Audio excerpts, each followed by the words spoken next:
अस्सलाम वालेकुम नादरीन कराम।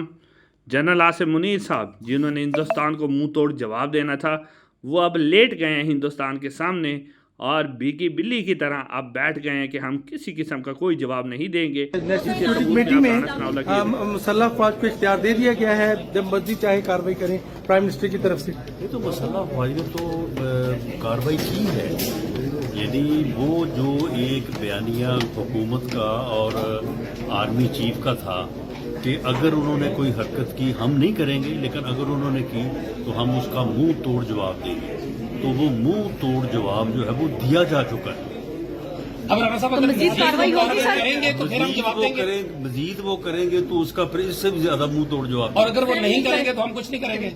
देखें, अगर वो नहीं करेंगे तो इसके ऊपर एक जिम्मेदार स्टेट के तौर पे गवर्नमेंट की भी और आर्मी चीफ की ये कमिटमेंट है। हमने दुनिया से ये कहा है कि अगर वो कार्रवाई ना करें या वो कोई एक्शन ना लें या वो कोई दरअंदाजी ना करे तो हमारी तरफ से कोई ऐसी गैर जिम्मेदाराना बात जो है वो नहीं होगी। हमारी तरफ से कोई गैर जिम्मेदाराना बात नहीं होगी। हम एक ज़िम्मेदार रियासत हैं और ज़िम्मेदार रियासत के तौर पर हम कार्रवाई नहीं करेंगे। नाज़रीन कराम, ये ज़िम्मेदार रियासत जो आज राणा सनाउल्लाह साहब कह रहे हैं कि हम बड़ी ज़िम्मेदार रियासत हैं और हम कोई भी कार्रवाई नहीं करेंगे, काश जब 26 नवंबर को पाकिस्तान की आवाम, नहकती आवाम जब निकली हुई थी और वह अपने हक़ के लिए निकल के सामने आए थे, तो उस वक्त भी ये ज़िम्मेदारी का मुजाहरा करते और तहम्मुल का मुजाहरा करते। लेकिन क्योंकि वो पाकिस्तानी अवाम थी, वो नहकते थे, अपनी अवाम पर ये इसी तरह जुल्म करते हैं। लेकिन जब आज हिंदुस्तान की बारी आई तो इनकी ज़बानों पर ताले लग गए और अब ये कह रहे हैं कि हम ज़िम्मेदारी का मुजाहरा करेंगे। और फिर ये भारत पर इल्ज़ाम लगा रहे हैं कि उसने सिविलियन आबादी को टारगेट किया। नाज़रीन कराम, बड़े अफसोस की बात है कि किस मुंह से आप भारत का नाम ले रहे हैं कि उसने सिविलियन आबादी को टारगेट किया। 26 नवंबर को नहकते अवाम पर गोली चलाने वाला कौन था? किसने सिविलियन आबादी को टारगेट किया था? कबायली इलाकों में पूरे गांव के गांव मिलिया मेट हो गए। क्या वो सिविलियन आबादी नहीं थी? काटलिंग में मासूम बकरियां चराने वाले लोगों पर हमला किया गया। क्या वो मासूम लोग नहीं थे? क्या वो सिविलियन नहीं थे? उस पर क्या हिंदुस्तान ने हमला किया था? 26 नवंबर को जो लोगों पर गोलियां चलाई थी, क्या वो हिंदुस्तान ने चलाई थी? ये नाज़रीन सारे सवालात हैं। अब नाज़रीन आप देखें कि पाकिस्तान, जब इस वक्त हिंदुस्तान ने पाकिस्तान पर हमला किया है और उसने पाकिस्तान के इंटरनेशनल बॉर्डर की खिलाफ वर्जी की है, उसने नहकते अवाम पर 26 लोग जो पाकिस्तान के बकौल उसने शहीद किए हैं, उसका बदला हमने कैसे लिया? उसने पाकिस्तान के जो आबी वसाइल हैं उन पर हमला किया, नीलम झेलम पावर प्रोजेक्ट पर हमला किया, लेकिन हमने उसका बदला कैसे लिया? नाज़रीन, हमने क्या किया कि हमने सुप्रीम कोर्ट ऑफ पाकिस्तान का एक आइनी बेंच, जो कि एक अस्करी बेंच जिसको कहा जा सकता है, जो कि सिर्फ़ और सिर्फ 26वीं आइनी तरमीम के ज़रिए वजूद में आया, उसने नाज़रीन कराम आज अचानक से, जिसकी कोई डेट जारी नहीं हुई थी कि कोई जो सिविलियन का मिलिट्री कोर्ट्स के अंदर ट्रायल है उसकी इजाज़त के हवाले से किसी किस्म की कोई तारीख नहीं थी, लेकिन अचानक वो पाक फ़ौज से जनाब यकजहती के लिए मैदान में आया और उसने फ़ौरन जनाब फ़ैसला सुना दिया कि सिविलियन का मिलिट्री कोर्ट्स के अंदर ट्रायल हो सकता है। नाज़रीन कराम, अब इस बेंच से पूछना था कि अगर सारे ट्रायल फ़ौजी अदालतों ने करने हैं, सारे फ़ैसले फ़ौजी अदालतें करेंगी, तो जनाब आप लोगों को लाखों रुपए तनख्वाहें दी जा रही हैं, करोड़ों रुपए के अलाउंसेस आप ले रहे हैं, गाड़ियां ले रहे हैं, आपके पास शानदार बंगले हैं, नौकर चाकर हैं, फिर आपको हमने किस लिए रखा हुआ है? नाज़रीन कराम, अब फिर उसके ऊपर सोने पर सुहागा जो उस बेंच ने फ़ैसला लिखा है ना जी, उसमें जो अटॉर्नी जनरल थे ना, उनके तमाम दलाइल जो है फ़ैसले में लिख दिए गए हैं।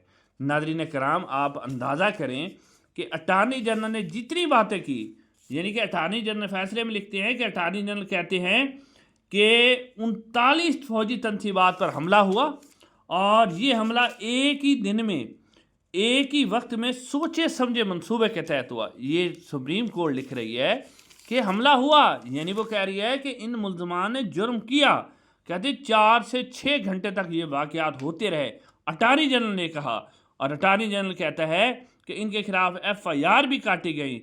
और अटॉर्नी जनरल कहता है कि लाहौर में जो हमला हुआ ना जी, اس میں کیا ہوا کہ 3 سے 4 گھنٹے جو فوج کی وہ چھاونی تھی نا، اس کے جناب اعلیٰ وہ اس کے حقوق بالکل ختم ہو گئے اور وہ مفلوج ہو کے رہ گئے.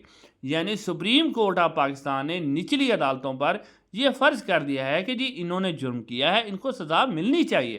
یہ ہے ناظرین فیصلہ ہماری سپریم کورٹ کا، اور وہ میدان میں اتری ہے کہ سویلین کا جو ٹرائل ہے وہ فوجی عدالتیں کریں گی، اور یہ کہہ دیا ہے کہ جی 45 دن کے اندر ان کو اپیل کا حق دے گی. جو پارلیمنٹ ہے وہ قانون سازی کرے گی اور 45 دن میں اپیل کا حق دے گی. اور اس کے بعد ناظرین پھر یہی معاملہ نہیں رکا، مخصوص نشستوں کا کیس جب لگا تو اس کے اوپر بھی جسٹس امین الدین خان نے ایک تو یہ کام کیا، جسٹس عائشہ ملک اور جسٹس عقیل عباسی صاحب کو اس بینچ سے نکال دیا، اور پھر انہوں نے 11 رکنی بینچ نے سماعت کی. تو جناب امین الدین خان صاحب نے کہا کہ جی فیصل صدیقی صاحب جو کہ سنی اتحاد کونسل کے وکیل تھے، انہوں نے کہا کہ آپ پیش ہوں. تو اس کے اوپر حامد خان پیش ہوئے اور انہوں نے کہا جناب فیصل صدیقی صاحب کراچی میں ہیں، تو اس وقت کیونکہ حالات بہت زیادہ خراب ہیں تو جو ایئر سروس ہے وہ نہیں چل رہی، فلائٹس نہیں آ رہی. تو جو حامد خان صاحب تھے انہوں نے کہا کہ سر کیا جلدی ہے، آپ 3 سے 4 ہفتے کے لیے اس کیس کو پوسٹ پون کر دیں. تو جیسے امین الدین خان صاحب کہتے ہیں کہ نہیں ہم کیوں پوسٹ پون، ہم اتنا پوسٹ پون نہیں کر سکتے، اس کیس کو ہم نے جلدی لگانا ہے.